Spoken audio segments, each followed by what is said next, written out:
Testigo to steal from us. No, so nakakahiya itong president na ito. He has to step down. That is the moral obligation of our generation. Not to allow any Marcos ever again. That's it. Thank you.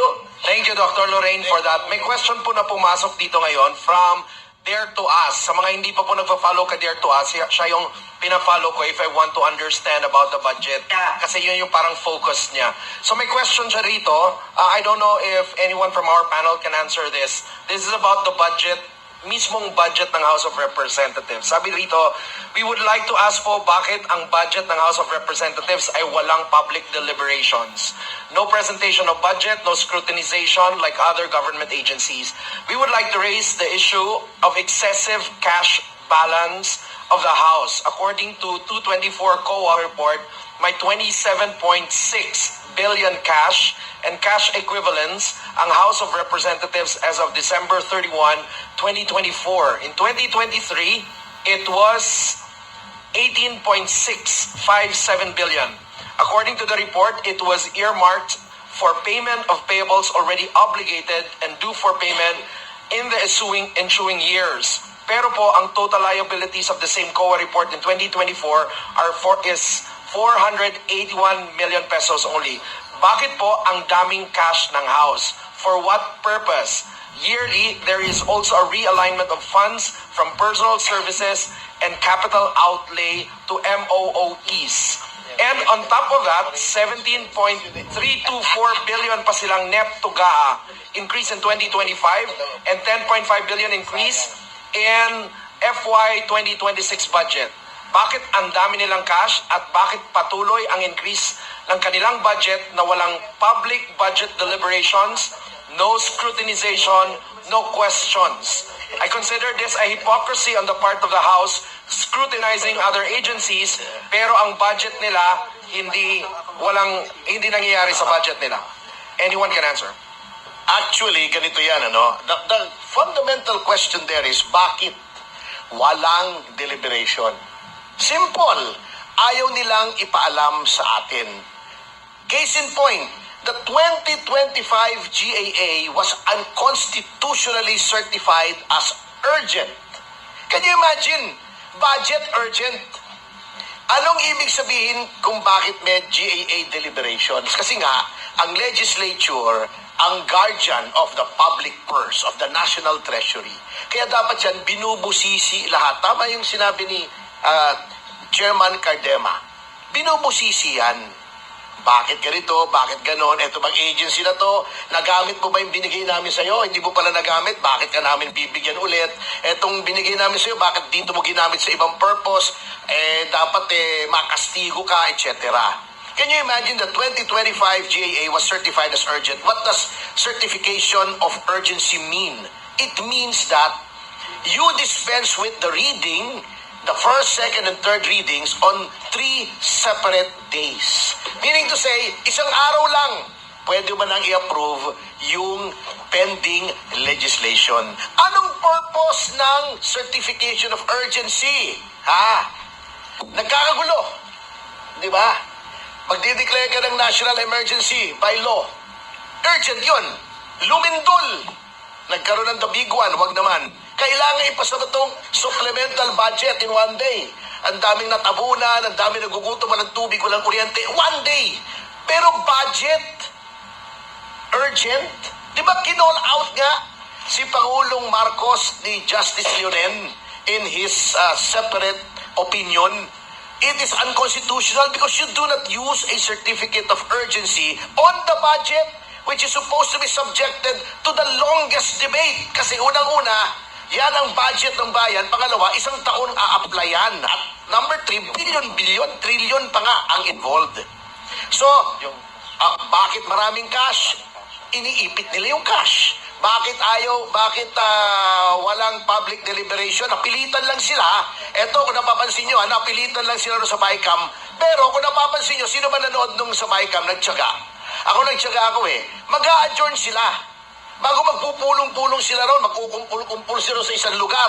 Hindi rin natin alam kung anong pinag-uusapan. Bago mag-re-resume, meron ng desisyon. Wala rin.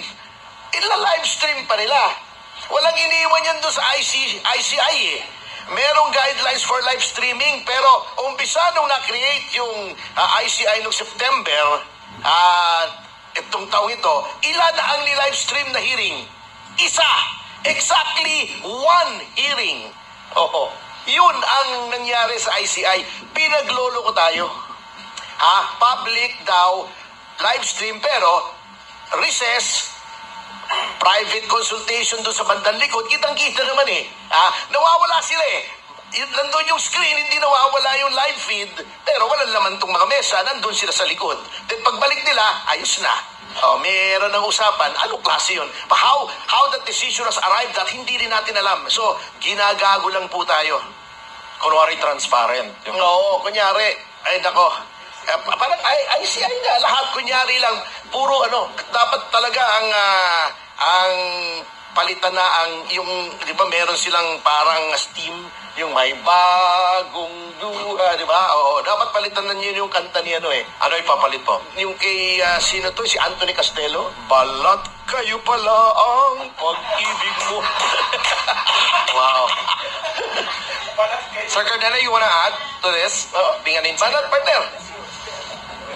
Pero madagdag ko lang yung experience namin dyan sa house.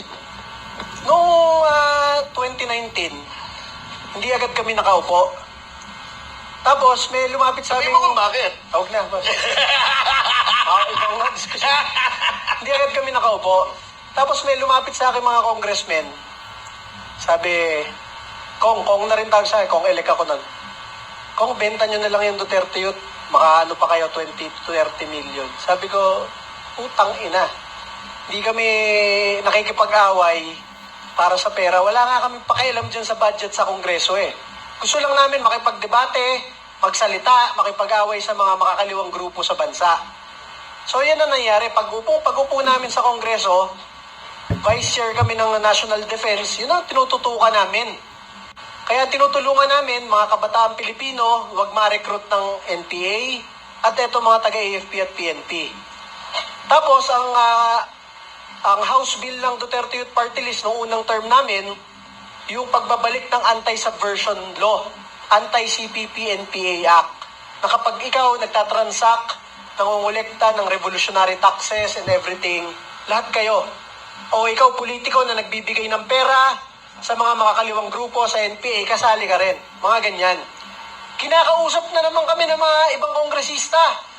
Kong, pasensya na hindi kami makapirma dyan eh. Sayang yung mga botanteng mga makakaliwa sa probinsya, marami yon.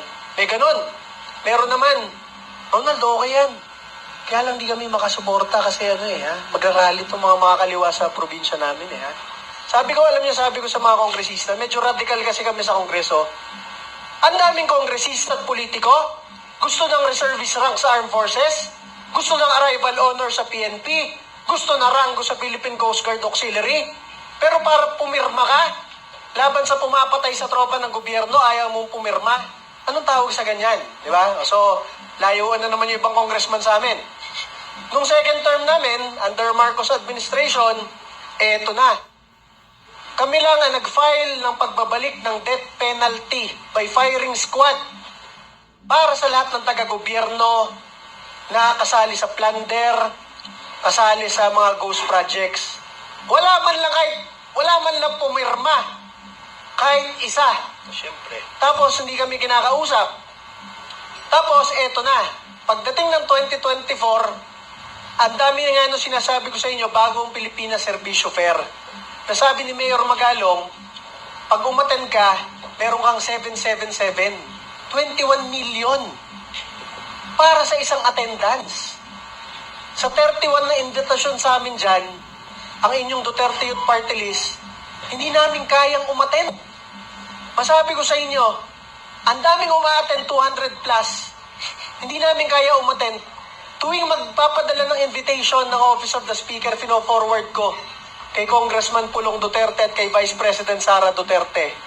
Sabi ko, ma'am, hindi kami attend sa ganito Minsan nag-invite sa Davao pa. Davao City pa mismo. Sabi ko, ma'am, sorry, hindi kami attend kahit Davao City to. Alam ko namang sa kabilang site to. So, ganyan na nangyayari. kahit nung mismong Quadcom hearing ni Pangulong Rodrigo Duterte, 14 hours mula 10 a.m. hanggang 12 midnight, Duterte Youth Party List. Hindi namin kayang hindi ipagtanggol si Pangulong Duterte. Kahit sinasabihan kami ng mga kongresista doon, pare, huwag kayong magsasalita dito ha. Naka-register na kaming magsasalita. Tinanggal pa kami sa listahan. Nilapitan ko lang yung Quadcom. Sabi ko, pinagsalitaan niyo yung tatlong makabayan? Kami hindi, magwawala ako dito. Wala akong pakialam. Sinabi kong ganon.